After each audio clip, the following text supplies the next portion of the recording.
I don't know her personally, but I think that's Kayla Clark. Caitlin Clark, iconic!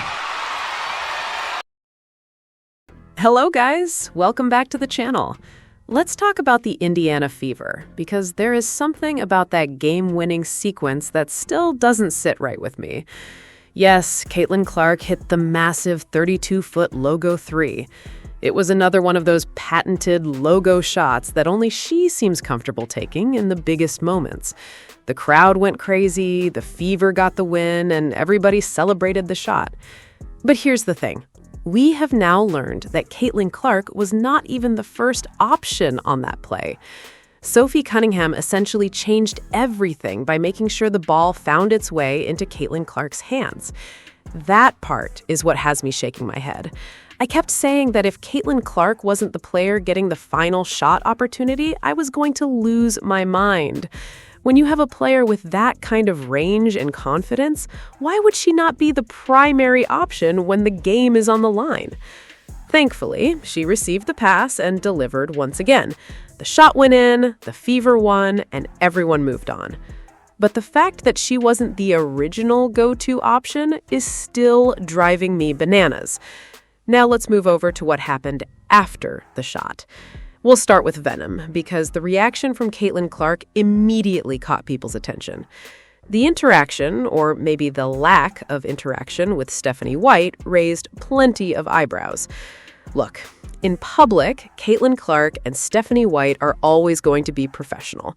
They're going to say the right things and present a united front. But based on what we keep seeing, you will never convince me that these two are huge fans of each other. Let's hear what Venom had to say. Ladies and gentlemen, just when things were spicy, Sophie comes and makes it even spicier. Spicy Sophie. So listen, ladies and gentlemen. First of all, let's just debunk everything. Sophie Cunningham came out and pretty much confirmed that yes, the play last night was indeed them going rogue. So my film showing Sophie Cunningham pulling Caitlin to the side away from the huddle, covering her mouth, which is what athletes do when they don't want a message to be deciphered on TV. No one can read their lips. Sophie pretty much says, I was like, F, like, damn, Caitlin, I hope you make that. So we're going to break down everything. I just wanted to highlight this as well. This was pretty funny. So someone says, it's clear this was for CC. The play, meaning like they're confirming this was for CC, and the screening and pass made it happen. It's a similar play ran in another game for a CC shot. Whatever you think, but it's clear what was happening to me. After AB screened for CC, she posted up, so there was another option if needed, but yeah, whatever the hell she says. So Coach Anderson, shout out to Coach Anderson, pretty much exposes it and said it was not for CC. Wow. So it was clear what was happening to you, but Sophie Cunningham herself comes out and says, yeah, we improvised on that, Stephanie White. We may have improvised, Stephanie White. You followed the plan, right? Caitlin said it was worth it. Sophie said, oops. So obviously they went off record. Shout out to Coach Anderson for exposing these Slurp FC members out here. But let's move on. And you know Queen Petty Caitlin Clark is going to step into the chat. Caitlin Clark comments under Sophie Cunningham's post, and I even went back to look. Caitlin Clark has commented, I think, one other time on Sophie Cunningham's post in maybe the past 8 to 12 months. That is saying a lot, that the next post Caitlin Clark comments under Sophie Cunningham's post, it was when Sophie Cunningham went rogue against Stephanie White's game plan. Sophie Cunningham said, screw you. And as I looked at the film, there was more evidence that I found where Sophie Cunningham might have said, like, damn, I can't go through with this. Yeah. Like, I was listening to the coaching staff, but it's like almost as if y'all ruining Caitlin Clark. Like, she's being a class act. So I'm gonna pull it all up for you guys. So obviously Correlation posted the screenshot. Shout out to Core, man. Always on top of it. But this is the play design right here. So as you can see, once again, we broke this down in the film, but we'll break it down once more. Lexi Hull setting this little smoke goal screen for Kelsey Mitchell. Doesn't really stick. Kelsey's supposed to curl off this Aaliyah Boston solid screen. We know AB really struggles at setting strong screens anyways. So Kelsey's supposed to curl off of this and go downhill with Austin out on her hip and Aaliyah Boston having Citron guarding her. Now, we ran the same exact play, but with just different personnel and different roles, but I'll show it all. So Kelsey's curling around this. Sophie goes rogue. As you can see, AB fails the screen, and CC went rogue for the game winner. Once again, look at Aaliyah Boston. If this play was drawn up for Caitlin Clark, like I always said, instead of Aaliyah Boston trying to go for the seal on Austin, wouldn't she be trying to screen right here from Cody? Wouldn't she be trying to screen so Cody has to run around the screen to get to Caitlin Clark? But no, the fact is, this was a really risky steal and gamble from Cody. If Cody doesn't gamble on this steal, Caitlin Clark is taking a contested shot, which is probably why Sophie Cunningham pulled Caitlin to the to the side. Now that I'm thinking about it, it was like, I thought she almost stole that. I was like, F. Now it tends to make sense. This is the only thing I could really think about, and Sophie would be like, I was like, F, you know? Went off script, Caitlin for 3. And beautiful, beautiful shot. Once again, Caitlin Clark smiles. Now here, you're going to watch Caitlin Clark's reaction, the celebration, and then when she gets to Stephanie White, her entire face changes. And then it changes back when she gets past Stephanie White. Watch Caitlin's facial expression change as she low-fives Stephanie White after that game winner. Goes from smiling to no facial expression and no eye contact with Stephanie White, back to smiling. At Sophie, smiles at Sophie, looks at Raven Johnson and Stephanie White, and the smile goes away. Oh my goodness, this just looks worse every time I replay it. Like, she went from full-on smiling to full-on straight face. And I seen someone comment like, Venom, she's locked in. You know, the game is still not over. Okay, so she's supposed to be straight face until they get back on the court, right? Soon as she walks by Stephanie White, straight face again. After she got replaced by Raven Johnson, replaced by Stephanie White, she goes to the bench and immediately starts smiling again. Where's the locked in?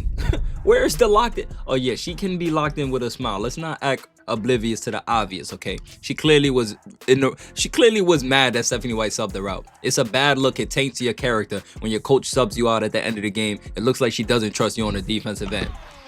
But anyways, Caitlin celebrating on the bench from Aisha Hans Allen. Nice little chest bump. You know, Rob Dozier hyping her up. Caitlin is just like, man, why am I subbed out? And this is where Sophie Cunningham pretty much pulls it to the side and is like, I was like, F, you know? Look, I was like, ah! By the way, Venom reacts. Go subscribe. Shout out Venom. Did you hear what he said? My replacement's here to replace me? I still believe they drafted her to replace her because I think Stephanie White believes that she better fits her team. Why in the world would you ever draft a point guard in the first round when you just took one 2 years earlier? Now look at this. Look at her face. Look at Steph. Look at Caitlin Clark's face right here at the reaction from the team. Look at Sophie. Yeah, you got to give Sophie credit. Sophie said, nah, this pass going to Caitlin. This pass going to Caitlin. What is Sophie, 30 years old? Wildly veteran, wildly old veteran, wildly coyote on the team. That's a holy shit moment. Do you see Sophie cover her mouth? I mean, look, holy shit. She said, fuck. That's good. That's good. That's what you like to see. By the way, in this game last night, Caitlin Clark absolutely went bananas in the first quarter. But once the game moved into the second, third, and even parts of the fourth quarter, it became another difficult offensive performance to watch. This offense still doesn't look good. And for those who don't know, Kelsey Mitchell was actually the primary option on the final play, while Caitlin Clark was the secondary option.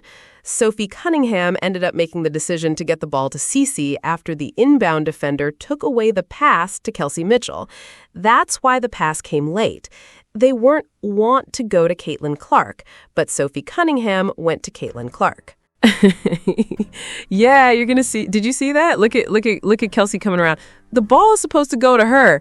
Sophie said, "Fuck that." Way downtown, fruitcake, boom, bang. Wow. Okay, here, Coach Anderson on X, shout out to Anderson, said, told y'all that play was for Kelsey Mitchell. Sophie went with the secondary option, CC. Basketball-wise, it was a very risky pass, but I think Sophie said, F it. And then here, Lexi just said on the radio, that last play was not exactly what was drawn up, LOL. Here said, Caitlin letting Sophie know her pass was money.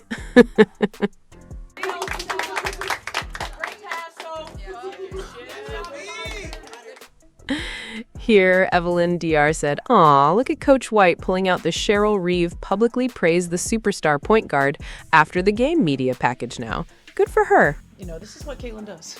You know, she makes big shots and she has big moments, and you know, it's I think when you have a player like her, it's very easy for people to just take it for granted and to think that everything that she does is always going to be easy and flawless, and she's just going to step up and she's going to do it every time. And you know, it's number one, a lot of work that she puts in. Number two, like it's been a rough go over the last, I don't know, 18 to 24 months for her, and so she's finding her way.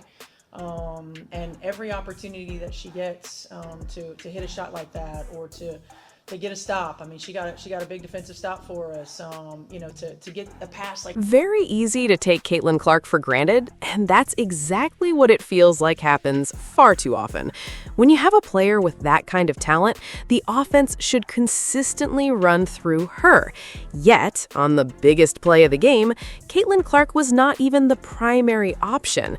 That's what makes this whole situation so frustrating.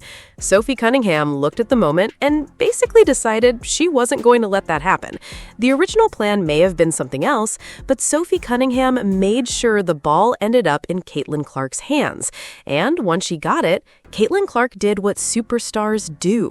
She delivered. Now, once again, Caitlin Clark and Stephanie White are never going to criticize each other publicly. They're professionals. They're going to say the right things, stand together in interviews, and present a united front. That's expected. But sometimes people pay attention to the little things.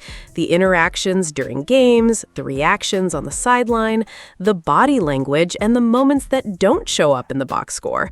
Caitlin Clark is smart enough to avoid creating public drama, and that's why you're never going to hear her throw Stephanie White under the bus. Michael Thompson made a great point. The Indiana Fever should be playing a style similar to the Showtime Lakers or the Golden State Warriors with Steph Curry. When you have a player like Caitlin Clark, the offense should maximize her strengths and create constant pressure on opponents. Without that game-winning shot, the conversation today might be completely different. Instead, Caitlin Clark created another unforgettable moment and helped the Indiana Fever escape with a win. The Fever are still just 6-5, and they were pushed to the limit by the Mystics, who were without Kiki Yariafen. It was a dramatic finish and an exciting ending. Thanks for watching the show. Be sure to like, comment, and subscribe.